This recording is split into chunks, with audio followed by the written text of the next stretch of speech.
Hi, I'm Poom, and in this video, I'm going to be comparing the three audio recorders that I've got here, Tascam DR-70D, the Zoom H8 and the Zoom F6, and see which one might be the best fit for a filmmaker. Let's get poomed. Alright, let's start with the inputs.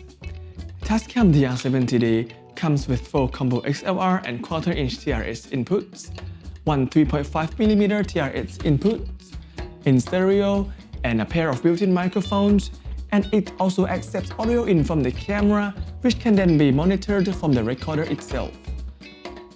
And for a number of tracks, the DR-70D can do up to 4 tracks per recording. You can choose to use all of the 4 combo XLR and quarter-inch TRS inputs for your tracks, but you will have to choose between using the built-in microphones or the 3.5mm TRS input. And if you choose either one of them, you will only have 2 combo XLR and quarter-inch TRS inputs left. The Tascam DR-70D can also do dual recording, in which it records backup tracks at up to 12 dB lower than the originals. But to enable this, you cannot have more than 2 inputs in use at the time. For the Zoom H8, there are 4 standard XLR inputs and 2 combo XLR and quarter-inch TRS inputs with a high C switch to accept higher impedance inputs like a guitar or a bass. There is also a pair of microphones on the detachable capsule in X and Y configuration. The microphone has adjustable angles between 90 degrees and 120 degrees. On the capsule, there is also a 3.5mm TRS input, and you will have to select between the microphones or the 3.5mm TRS input. This means there are 8 inputs that you can record simultaneously. Again, the capsule itself here is detachable, and if you want to go crazy, you can get the EX-H8 capsule and give yourself 4 extra XLR inputs, which makes it a total of 10 inputs simultaneously.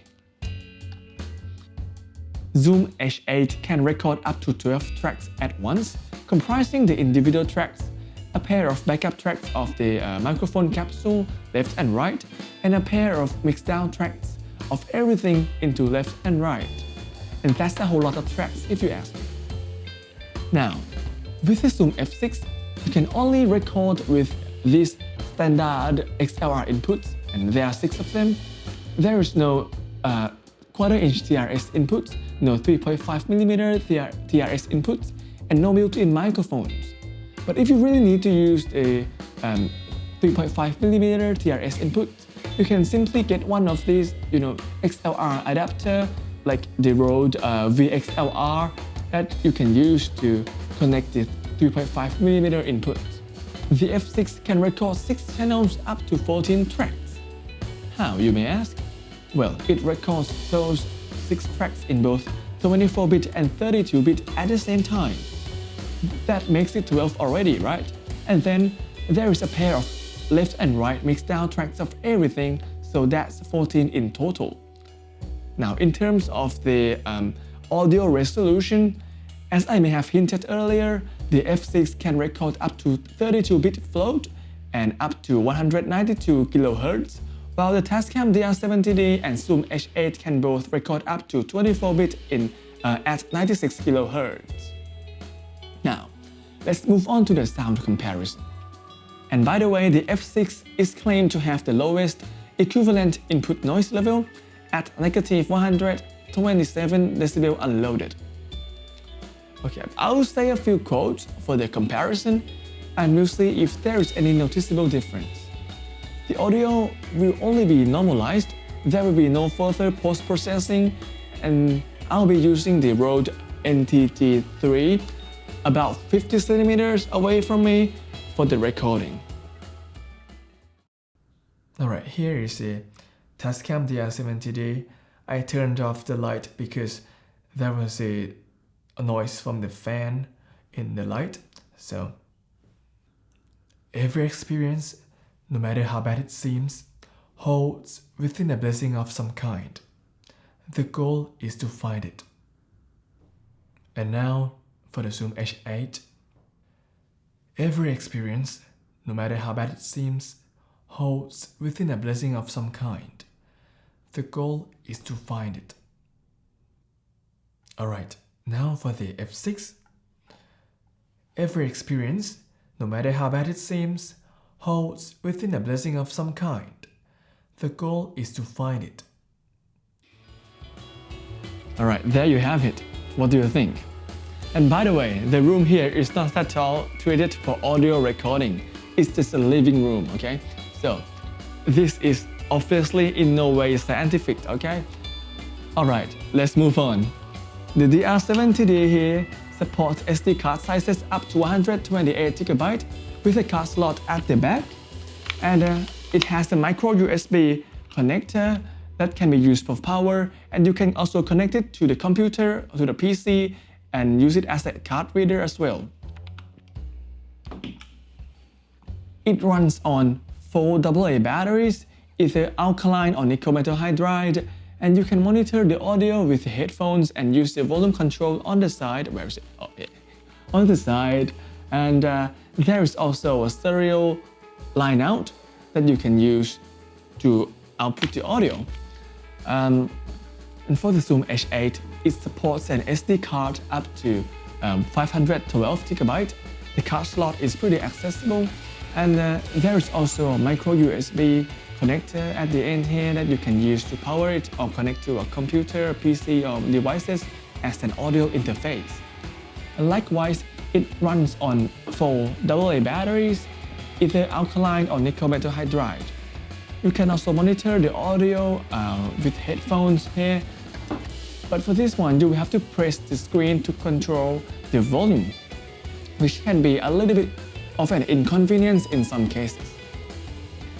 There is also a stereo line out for you to output the audio. And yeah, now for the F6. The F6 supports SD card up to 1TB maximum.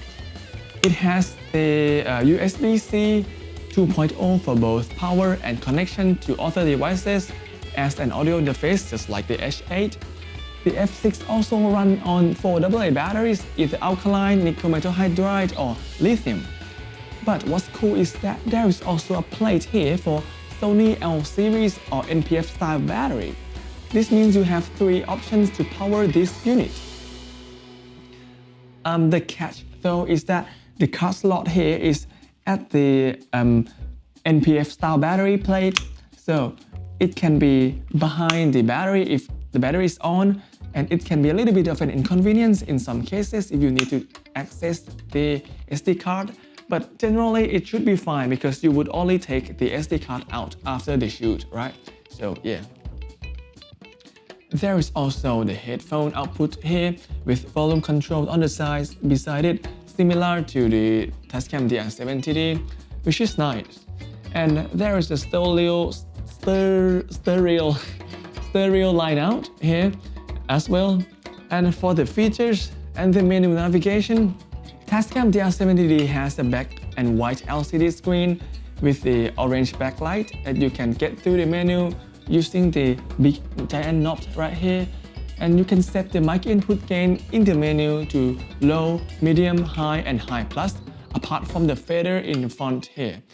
And there is a slate tone generator, which does exactly as it says when you have the camera in and out cables hooked up to the recorder, and you can the camera will record the tone as well when you hit the slate tone button, and you can set it to auto or manual. There is also a limiter and low cut filter with 5 increments from 40 to 220 Hz. And there is the dual recording feature for safety, as mentioned earlier. Now for the Zoom H8.